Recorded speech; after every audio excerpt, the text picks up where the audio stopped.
ಸತೀಶ್ ಅವರೇ ಈಗ ಆಮ್ ಆದ್ಮಿ ಪಕ್ಷ ಕನಸ ಖಂಡಿತ. ಆಮ್ ಆದ್ಮಿ ಪಕ್ಷ ಅಟ್ಲೀಸ್ಟ್ BBMP ಎಲೆಕ್ಷನ್ ಆದರೆ ನಾವೊಂದಷ್ಟು ಗೆಲ್ಬೋದು ಅಂತ ಕನಸು ಕಾಣಿದ್ರು.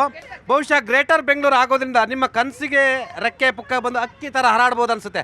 700 ವಾರ್ಡ್ ಆಗ್ತವೆ, 10,000 ವೋಟರ್ಸ್ ಇರ್ತಾರೆ. 2,000 ಅಥವಾ 1,500 ತಗೊಂಡ್ರೆ ಮುಗ್ದೋಯ್ತು. ನೀವು ಮನೆಗೆ ಹೋಗಿ ಕೈಕಾಲು ಹಿಡಿದ್ರೆ ಗೆದ್ದುಬಿಟ್ರಿ. ನೋಡಿ, ನಮಗೋಸ್ಕರ ರೆಕ್ಕೆ ಈ ಪುಕ್ಕ ಬರುತ್ತೆ ಅಂತಲ್ಲ, ಬೆಂಗಳೂರು ನಗರದ ಜನತೆಗೆ ನಿಜವಾದ ಸ್ವಾತಂತ್ರ್ಯ ಬೇಕು. ಯಾಕಂತ ಹೇಳಿದ್ರೆ ಈ ಎರಡೂ ಪಕ್ಷಗಳು ತಮ್ಮ ಆಡಳಿತ ಅವಧಿಯಲ್ಲಿ ಒಂಥರ ಕಳ್ಬೇಕು ತರ ಕದ್ದು ಹಾಲು ಕುಡಿತಾ ಇದ್ರು. ಇವರು 2020ರಲ್ಲಿ BBMP ಚುನಾವಣೆ ನಡಿಬೇಕಾಗಿರ್ತದೆ. ಆದರೆ ಒಂದು ಜವಾಬ್ದಾರಿಯುತ ಸರ್ಕಾರ BJP ಅವ್ರಿಗೇನಾದ್ರು ಬುದ್ಧಿ ಇದ್ದಿದ್ರೆ ಒಂದು ವರ್ಷದ ಮುಂಚಿತವಾಗಿ ಇವರು ಚುನಾವಣೆಗೆ ಪ್ರಿಪೇರ್ ಮಾಡಿ ಅಧಿಸೂಚನೆಯನ್ನು ಹೊರಡಿಸಬೇಕಾಗಿತ್ತು. ರಾಮಚಂದ್ರಪುರ ಬೈತಾರೆ, ನೀವು ಬೈತಾ ಇದ್ರೆ ಅವರಿಗೆ. ಅವ್ರು ಏನ್ ಮಾಡಿದ್ರು ಪಾಪ? ಇವರಿಬ್ರು ಬೆಂಗಳೂರಿನ ಸಮಸ್ಯೆಯನ್ನ ಒಬ್ಬರ ಮೇಲೆ ಒಬ್ರು ಎತ್ತಾಕೊಂತ ಇದ್ದಾರೆ ಅಷ್ಟೇ. ಆದರೆ ಬೆಂಗಳೂರಿಗರಿಗೆ ದ್ರೋಹ ಬಗ್ದವರು BJP ಮತ್ತು ಕಾಂಗ್ರೆಸ್ನವರು. ಯಾಕಂತ ಹೇಳಿದ್ರೆ ಕಾಲಕ್ಕೆ ಚುನಾವಣೆ ಮಾಡಿಲ್ಲ. ಇವತ್ತು ಆ ಸದನ ಸಮಿತಿಯವರು ಹೋದ್ರು, ಎಲ್ಲ ಹೋಗಿ ಗ್ರೇಟರ್ ಬೆಂಗಳೂರು ಬಗ್ಗೆ ಅಭಿಪ್ರಾಯವನ್ನ ಕೇಳಿದ್ರೆ ಜನ ಚೀತು ಫಸ್ಟ್ ಚುನಾವಣೆ ಮಾಡ್ರಿ. ನಾಚಿಕೆ ಆಗಲ್ವ ನಿಮ್ಗೆ? ನಾಚಿಕೆ ಆಗಲ್ಲ. ಇದು ಆ ರೀತಿ ಆಕ್ರೋಶ ಜನರು ವ್ಯಕ್ತಪಡಿಸಿದ್ದು. ಉಗಿದ್ರು, ಚೀತು, ನೀವು ಫಸ್ಟ್ ಚುನಾವಣೆ ನಡೆಸಿ, ಆಮೇಲೆ ನೀವು ಗ್ರೇಟರ್ ಬೆಂಗಳೂರನ್ನ ಮಾಡಿ, 7 ಪಾಲಿಕೆನಾರು ಮಾಡಿ, 700 ಮಾಡಿ, ಮೊದಲು ಚುನಾವಣೆ ಮಾಡಿ ಅಂದ್ರು. ಇವತ್ತು ಲಾಬಿಗಳು, ಶಾಸಕರ ಲಾಬಿಗಳು, ಇವರ BJP ಆಗ್ಬೋದು, ಕಾಂಗ್ರೆಸ್ ಶಾಸಕರ ಲಾಬಿ ಮತ್ತೆ DK ಶಿವಕುಮಾರ್ ಅವರ ಏಕಸ್ವಾಮ್ಯತೆಯಿಂದ ಇವತ್ತು ಬೆಂಗಳೂರು ಸಫರ್ ಆಗ್ತಾ ಇದೆ. ಬೆಂಗಳೂರಿನ ಸಮಸ್ಯೆಗಳನ್ನ ಯಾರೂ ಕೇಳೋರಿಲ್ಲ.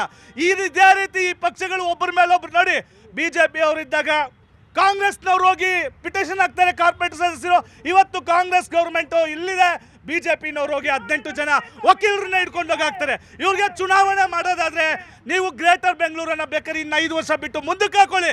ಆದರೆ ಫಸ್ಟ್ ಇವತ್ತೇನು ನೀವು ನಿರ್ಧಾರ ಮಾಡಿದ್ರಿ, 4-5 ವರ್ಷದಿಂದ ನೀವು 198ಇಂದ 223, 223ರಿಂದ 243 ಬರೀ ಚರ್ಚೆನೆ ಆಗೋಯ್ತ್ರಿ.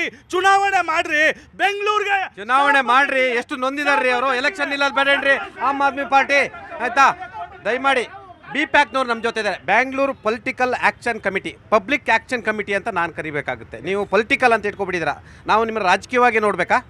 ರಾಜಕೀಯವಾಗಿ ನೋಡೋಕೆ ಹೋಗ್ಬೇಡಿ, ಬಟ್ ನಾವು ಪಬ್ಲಿಕ್ ಪರವಾಗಿದ್ದೀವಿ.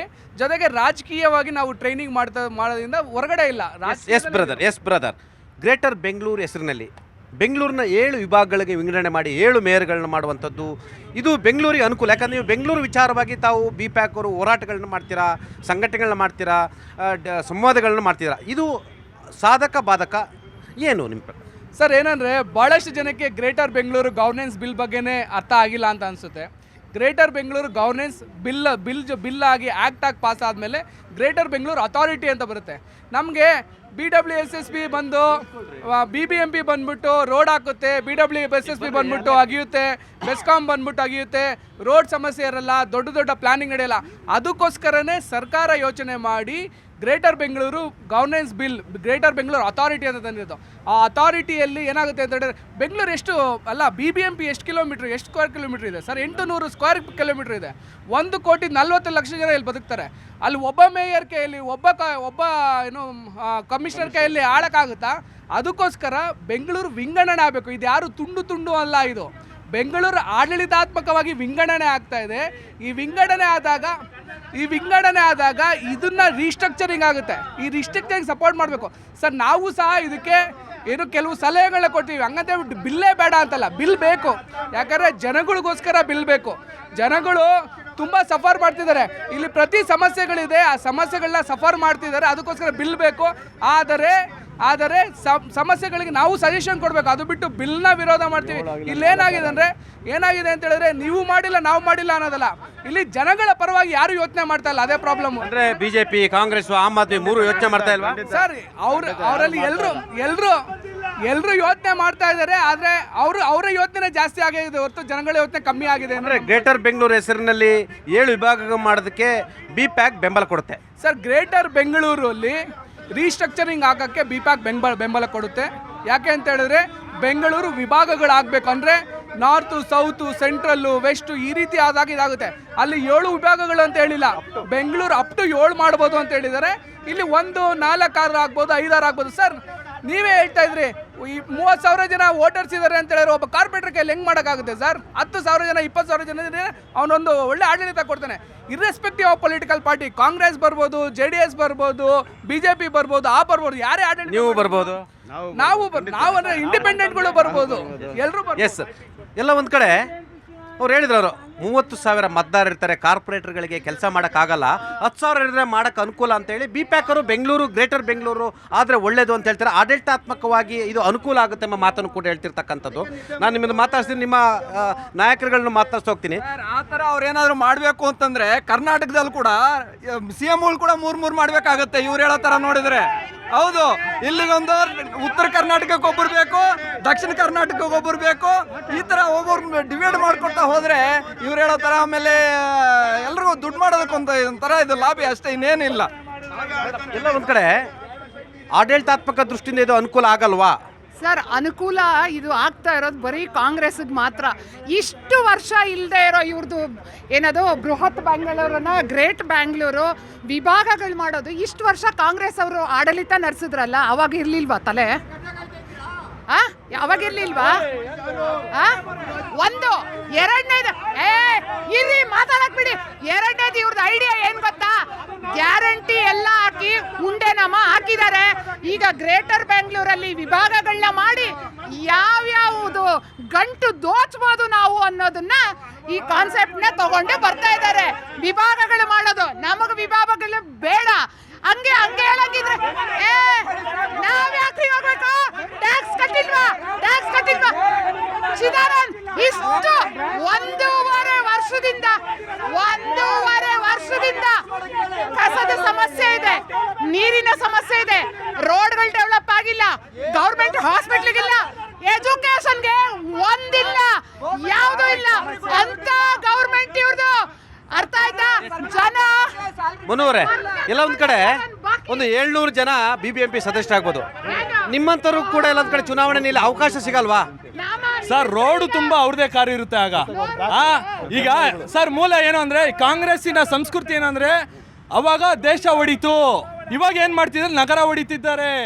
ನಾಡಪ್ರಭು ಕೆಂಪೇಗೌಡರು ಕಟ್ಟಿರುವಂತ ನಗರ ಆಗೇ ಉಳಿಬೇಕು, ಹೊಡಿಬಾರ್ದು. ಸರ್, ಏನು ಇಲ್ಲ, ಈ ಕಾಂಗ್ರೆಸ್ ಸರ್ಕಾರ ಬಂದಾಗಿಂದ ವಿಧಾನಸೌಧ ಮುಂದೆ ಹೋಗಿ ಸರ್, ಗುಂಡಿಗಳು ಬಿದ್ದಿದೆ, ಅದು ಮುಚ್ಚಿಸಿ ಫಸ್ಟು. ಆಮೇಲೆ ಈಗೇನು ಬೆಲೆ ಏರಿಕೆ ಜಾಸ್ತಿ ಆಗ್ತಾ ಹೋಗ್ತಿದೆ. ಈಗ ಯಾವ್ದೋ ಒಂದು ಆರ್ಟಿಕಲ್ ಬಂದಿತ್ತು, ಈಗ ಕೊಬ್ಬರಿ ಎಣ್ಣೆ ಬೆಲೆ 50 ರೂಪಾಯಿ ಆಗ್ತಿದೆ, ಹೆಚ್ಚಾಗ್ತಿದೆ. ಆಮೇಲೆ ಅಡಿಗೆ ಎಣ್ಣೆ ಬೆಲೆ 30 ರೂಪಾಯಿ ಜಾಸ್ತಿ ಆಗ್ತಿದೆ. ಜನಸಾಮಾನ್ಯರು ಬದುಕೋ ಪರಿಸ್ಥಿತಿ ಹೆಂಗೆ ಸರ್?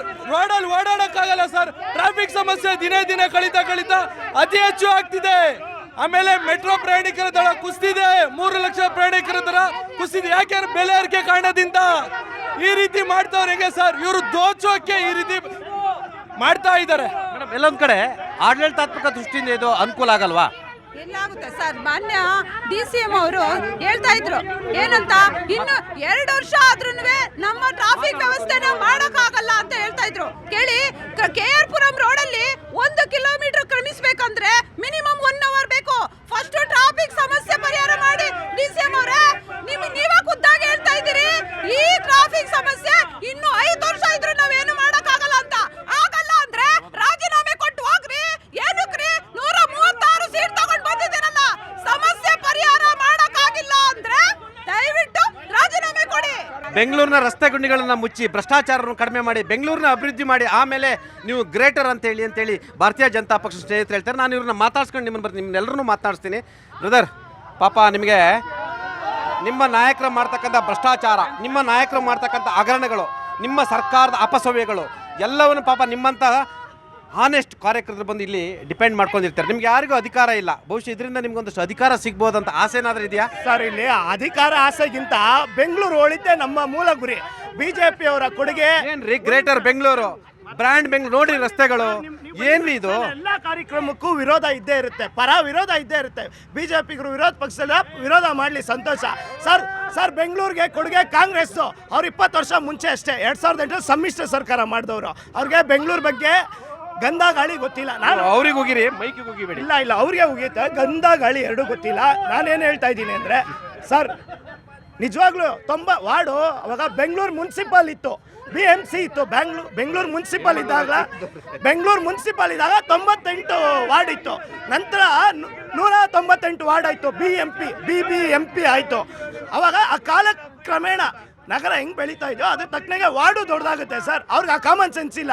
ಇವಾಗ ಏಳು ವಿಂಗಡಣೆ ಮಾಡ್ತಾರೆ ಅಂತ ಬಂದಿದೆ, ವಿರೋಧ ಮಾಡಬೇಕು. ಅವರು ಕುರ್ಚಿಲಿದ್ದಾಗ ಎಲೆಕ್ಷನ್ ಮಾಡಿಲ್ಲ, ಕೋರ್ಟ್ಗೆ ಹೋದ್ರು. ನಾವು ಅದನ್ನು ಕ್ಲಿಯರ್ ಮಾಡ್ಕೊಂಡು ಇವಾಗ ಬಂದಿದ್ದೀವಿ. ನಾವು ಸಮಯ ಅದಕ್ಕಂತಲೇ ವಿನಿಯೋಗ ಮಾಡಿ ಈ ಬಿಲ್ನ ತೊಗೊಂಬಂದೇ ಬರ್ತೀವಿ. ಜುಡಿಷಿಯಲ್ ಆಗಿ ಏನು ಹೋರಾಟ ಮಾಡಬೇಕಾಗುತ್ತೋ ಮಾಡೇ ಮಾಡ್ತೀವಿ. ಇದ್ರಲ್ಲಿ ನಾವು ಯಶ ಕಾಣ್ತೀವಿ. ಗ್ರೇಟರ್ ಬೆಂಗಳೂರು ಮಾಡೋದ್ರಿಂದ ಏನೆಲ್ಲ ಅನುಕೂಲ 5 ಪಾಯಿಂಟ್ಸ್ ಹೇಳಿ ಸರ್, ಪಟ ಅಂತ. ಮೂಲಭೂತವಾದಂಥ ಅನುಕೂಲದ ಬಗ್ಗೆ ಹೇಳ್ತೀನಿ. ಒಂದು ಉತ್ತರ ಕೊಟ್ಬಿಡ್ತೀನಿ. ನಮ್ಮ ಸ್ನೇಹಿತರು ಹೇಳ್ತಾ ಇದ್ರು, ಕೆಂಪೇಗೌಡರು ಕಟ್ಟಿದ ಬೆಂಗಳೂರನ್ನ ಚಿಂದಿ ಮಾಡಬೇಡಿ ರೇ. ಕೆಂಪೇಗೌಡರು ಕಟ್ಟಿದ ಬೆಂಗಳೂರು ಹೇಗಿತ್ತು ಅನ್ನೋದು ಕಲ್ಪನೆ ಆದ್ರೂ ನಿಮ್ಗಿದೆಯಾ? ಎಷ್ಟು ಚಿಕ್ಕದಿತ್ತು, ಇವತ್ತೆಷ್ಟು ಬೆಂಗಳೂರು ಬೆಳೆದಿದೆ ಅನ್ನೋ ಕಲ್ಪನೆ ಆದ್ರೂ ಇದೆಯಾ? ಭಾಗ ಮಾಡ್ಬಿಟ್ಟು ತಗೊಂಡೋಗಿ ಪಾಕಿಸ್ತಾನಕ್ಕೆ ಕೊಡ್ತಾ ಇದೀವ. ಬೆಂಗಳೂರಾಗೇ ಇದೆ ಸ್ವಾಮಿ. ಅಧಿಕಾರ ವಿಕೇಂದ್ರೀಕರಣ ಅನ್ನೋ ಕಾನ್ಸೆಪ್ಟ್ ನಿಮ್ಗೆ ಗೊತ್ತಾ? ನೀವು ಕೇಳಿದ್ರಿ ಆಗುವ ಲಾಭಗಳೇನು ಅಂತ. ಚಿಂದಿ ಚಿತ್ರಣ ಅಂತ ಹೇಳ್ಬಿಡೋದು, ಅದನ್ನ ಮುಗಿಸ್ಬಿಡ್ತೀನಿ. ಅಲ್ಲ ಸ್ವಾಮಿ, ಈಗ ಒಂದು 2-3 ದಿನದಲ್ಲಿ ಚರ್ಚೆ ನಡೀತಿದೆ ಡಿಲಿಮಿಟೇಷನ್ ಬಗ್ಗೆ. ಭಾರತ ಮಾತೆಯನ್ನ ಚಿಂದಿ ಚಿತ್ರಣ ಮಾಡ್ತಿದ್ದೀರಾ. ಯಮ ಕಿಂಕರರು ನಿಮ್ಮನ್ನ ಕ್ಷಮಿಸೋದಿಲ್ಲ, ಮೋದಿಯನ್ನ ಕ್ಷಮಿಸೋದಿಲ್ಲ ಅಂತ ನಾವೇನಾದ್ರೂ ಹೇಳಿದ್ರೆ ಸೆನ್ಸ್ ಇರುತ್ತಾ? ಅಧಿಕಾರ ವಿಕೇಂದ್ರೀಕರಣ ಆಗಲೇಬೇಕು. BWSSB, BDA, BMTC ಇನ್ನೂ ಏನೇನಿದೆ ಎಲ್ಲವನ್ನ ಒಂದೇ ಅಂಬ್ರೇಲಾ ಕೆಳಗೆ ತರಬೇಕು ಅನ್ನೋದು ಈ ಸದುದ್ದೇಶಗಳ ಪೈಕಿ ಒಂದು. ಬೆಂಗಳೂರಲ್ಲಿ ಮುಂದೊಂದು ದಿನ ಬಹಳ ದೊಡ್ಡ ಸಮಸ್ಯೆ ಅಂತ ಕಾಣಿಸಬಹುದಾದದ್ದು ನೀರಿನ ಸಮಸ್ಯೆ. ಅಧಿಕಾರ ವಿಕೇಂದ್ರೀಕರಣ ಆಗಿ ಮೂಲಭೂತ ಸಮಸ್ಯೆಗಳನ್ನು ಪರಿಹಾರ ಮಾಡಿದ್ದೇ ಆದ್ರೆ ಇನ್ನೊಂದು 20 ವರ್ಷ ಬಿಟ್ಟು ಬೆಂಗಳೂರಲ್ಲಿ ನೀರು ಇರಲ್ಲ ಅನ್ನೋ ಸುದ್ದಿ ಬಂದಿದೆ. ಗೊತ್ತಾ ನಿಮ್ಗಳಿಗೆ? ಗೊತ್ತಾ? ಬೆಂಗಳೂರಲ್ಲಿ ನೀರು ಇಲ್ದಿದ್ರೆ ನಾವೆಲ್ಲ ವಲಸೆ ಹೋಗ್ಬೇಕು, ನಾವು ಬೇರೆ ಊರಿಗೆ ವಲಸೆ ಹೋಗ್ಬೇಕು. ಗೊತ್ತಾ ನಿಮ್ಗೆ? ನಾವು ಪ್ರಯತ್ನ ಮಾಡ್ತಾ ಇದೀವ್ರಿ. ಹಿಂಗೆ ಇದ್ರೆ ಬೆಂಗಳೂರಲ್ಲಿ ಬದುಕಕ್ಕಾಗಲ್ಲ ಸರ್. ಬೆಂಗಳೂರು ಬೆಳೀತಿದೆ, ಅವ್ರು ಹೇಳಿದ್ರು ಬೆಂಗಳೂರು ಬೆಳೀತಿದೆ. ಹಾಗಾಗಿ ಅಧಿಕಾರ ವಿಕೇಂದ್ರೀಕರಣ ಮಾಡೋದ್ರಿಂದ ಟೇಕ್ ಕೇರ್ ಮಾಡಲಿಕ್ಕೂ ಸರ್ಕಾರಕ್ಕೂ ಮತ್ತು ಸಂಬಂಧಪಟ್ಟ ಕಾರ್ಪೊರೇಟರ್ಗಳಿಗೂ ಕೂಡ ಅಧಿಕಾರಿಗಳು ಅನುಕೂಲ ಆಗುತ್ತೆ ಅನ್ನೋ ಒಂದು ಚರ್ಚೆ ನಡೀತಿರುವಂಥದ್ದು. ಸರ್, ಅಧಿಕಾರ ವಿಕೇಂದ್ರೀಕರಣ ಆದಾಗ ಎಂಪ್ಲಾಯ್ಮೆಂಟ್ಗಳು ಜಾಸ್ತಿ ಆಗುತ್ತೆ. ಇದ್ರ ಬಗ್ಗೆ ಯಾಕೆ ಚರ್ಚೆ ಮಾಡಲ್ಲ? ಆಮೇಲೆ ವಿಕೇಂದ್ರೀಕರಣ ಆದಾಗ ಎಂಪ್ಲಾಯ್ಮೆಂಟ್ ಜಾಸ್ತಿ ಆದಾಗ ಉದ್ಯೋಗ ಸಿಗತ್ತೆ. ಇವತ್ತು ಔಟ್ಸ್ಟ್ಯಾಂಡಿಂಗ್ ಪೀಪಲ್ಸ್ ಎಷ್ಟೋ ಜನ ಬರ್ತಾ ಇದ್ದಾರೆ ಕಾಲೇಜ್ಗಳಿಂದ, ಅವ್ರಿಗೆಲ್ಲ ಉದ್ಯೋಗನೂ ಬೇಕು. ಹಂಗಾಗಿ ಇದಾಗಲೇಬೇಕು ಸರ್.